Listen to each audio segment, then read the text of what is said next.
श्री स्वामी समर्थ मैत्रिणींनो, कशा आहात तुम्ही? सगळ्या छानच असाल अशी आशा व्यक्त करते. आज आहे दर्श अमावस्या आणि उद्या महत्वाची म्हणजे सोमवती अमावस्या आहे. तसं तर दुपारी 12:20 अमावस्या संपत आहे, पण उद्याची संपूर्ण तिथी ही अमावस्येची असल्यामुळं आपल्याला काही गोष्टींना वेळेतच सावध व्हायचं आहे. तुम्हाला एकच सांगते की जर विश्वास असेल आणि तुम्हाला पटत असेल तर एक गोष्ट लक्षात ठेवा की अमावस्या आणि पौर्णिमा हे दिवस जे लोक काही वाईट गोष्टी करतात ना, वाईट कृत्य ज्याला म्हणतो की ह्याचं चांगलं बघवत नाही, त्याचं चांगलं बघवत नाही, घरातलेच भाऊ भाऊ असतील, बहिणी बहिणी असतील, जावा जावा असतील किंवा शेजारी असतील, त्यांना एकमेकाचं चांगलं बघवत नाही.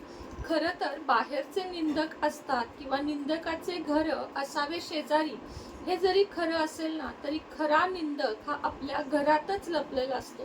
म्हणजे इतक्या जवळच्या व्यक्ती आपली निंदा करत असतात किंवा आपल्या माघारी आपल्या विरोधात बोलत असतात आणि यांचं कसं वाटोळं होऊ दे याबद्दल चर्चा करत असतात. यापासून आपण नेहमीच लांब असतो.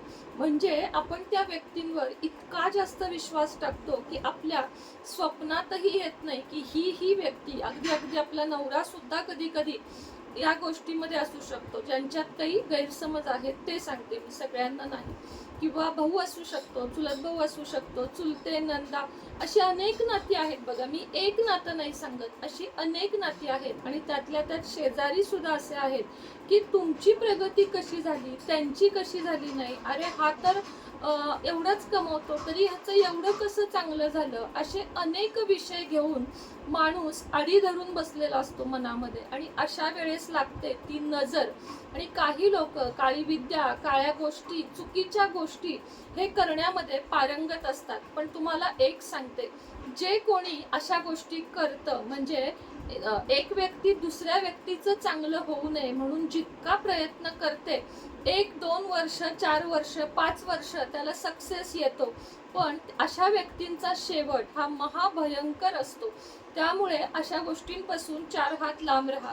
पण असेही अनेक लोक आहेत, अगदी मी असेन, तुम्ही असेन, की त्यांच्यावर विनाकारण कोणीतरी काहीतरी करतंय आणि चांगली चालू घडी मोडून जातीये, विस्कटतीये. हे अनुभव तुम्हाला पण असतील की हातातोंडाशी आलेलं काम अचानक थांबत आहे, हातातोंडाशी आलेल्या गोष्टी अचानक बिघडत आहेत. तर अशा वेळेस काय करावं? तर अशा वेळेस अमावस्या, पौर्णिमा आणि शनिवारी काही गोष्टी, आणि खास करून अमावस्या पौर्णिमेला काही गोष्टींपासून आपल्याला सावध राहायचं आहे. कोणत्या आहेत त्या गोष्टी लगेचच बघूया. पण त्याआधी सांगू इच्छिते की अजूनही चॅनेलला तुम्ही जर सबस्क्राईब केलं नसेल तर लगेचच सबस्क्राईब करा. बेल आयकॉनचं बटन दाबून ऑलवर क्लिक करा, जेणेकरून माझा व्हिडिओ तुमच्यापर्यंत सर्वात आधी पोहोचेल.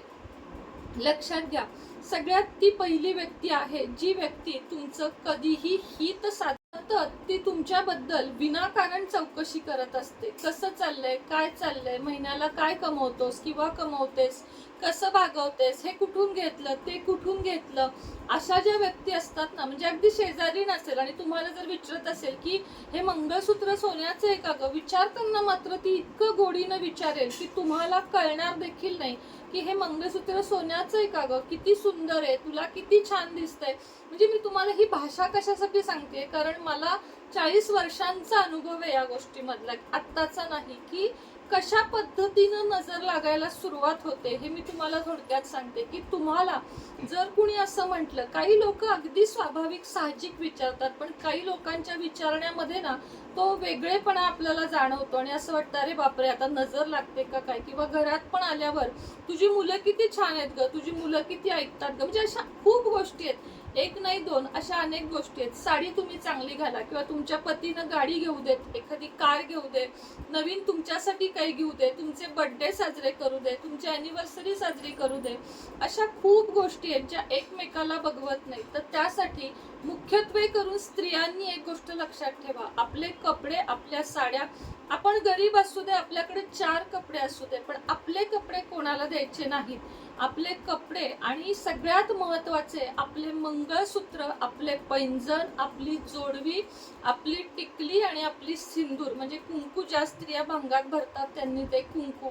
तुम्ही जगातलं काहीही शेअर करा पण या गोष्टी शेअर करायच्या नाही. त्याच पद्धतीनं घरातलं दूध, घरातलं दही, घरातलं साखर, या गोष्टी घराबाहेर, तांदूळ लक्ष्मीकारक वस्तू आहेत. या किती कुणीही मागू दे, तुम्हाला वाईट समजू दे, पण या वस्तू आपल्या घरातून बाहेर जाता कामा नयेत.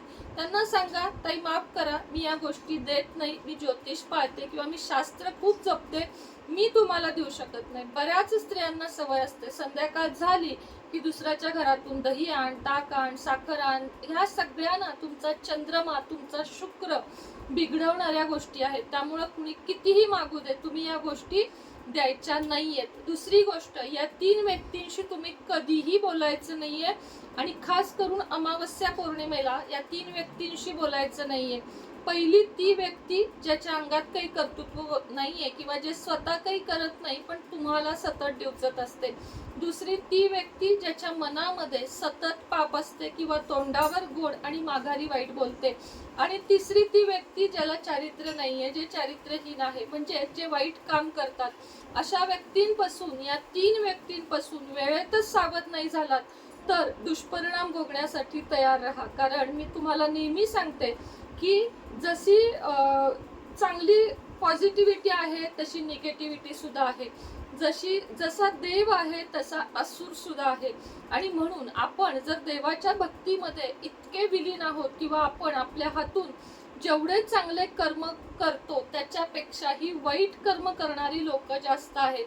अनेक अशी मंदिरात, खरं मंदिराचं नाव का घेतात काय माहिती, पण इथं कौल लावून आलो, तिथं कौल लावून आलो, किंवा या ठिकाणी अमुक अमुक प्राणी कापून आलो, आता त्याचं वाटोळं होईल, नारळ फिरवला, अंगारा लावला, झाडाला बांधलं, घराला बांधलं. अरे या गोष्टी कशासाठी करतात सगळेजण? जे कोणी करत असाल ना माझे व्हिडिओ बघणाऱ्यांपैकी, त्यांना पण मी सांगते की आत्ता तुम्हाला चांगलं वाटेल, आत्ता तुम्हाला वाटेल की हो मी असं केल्यानं त्याचं तसं झालं, पण म्हातारपण कोणालाही चुकलेलं नाहीये. जसं जसं वय होईल तसे तसे तुम्ही एकटे पडाल. तुमच्या अक्षरशः मी खोटं नाही सांगत की तुमची सेवा शुश्रूषा करायला सुद्धा माणूस नसेल जर तुम्ही तुमचे कर्म बिघडवत असाल. वेळेतच सावध व्हा.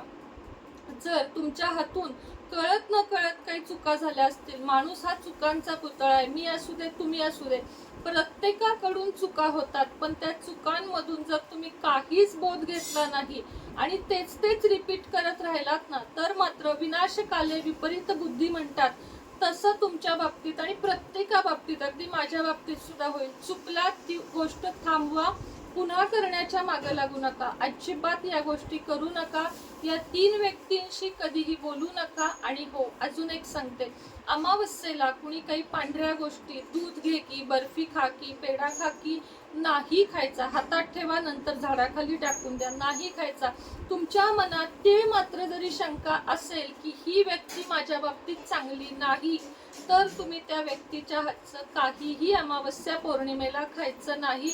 नाहीतर आयुष्य बिघडलं म्हणून अगदी समजून जा की तुमचं चालू घडी विस्कटली, रोजच्या खाण्याची भ्रांत, किंवा तुम्हाला पैसाच पुरत नाहीये, तुमचं कर्जच फिटत नाहीये, या गोष्टी व्हायला सुरुवात होतील. बाकी सगळं बघून घ्यायला महाराज आहेत, महाराजांची कृपा आपल्या घरावर आहे.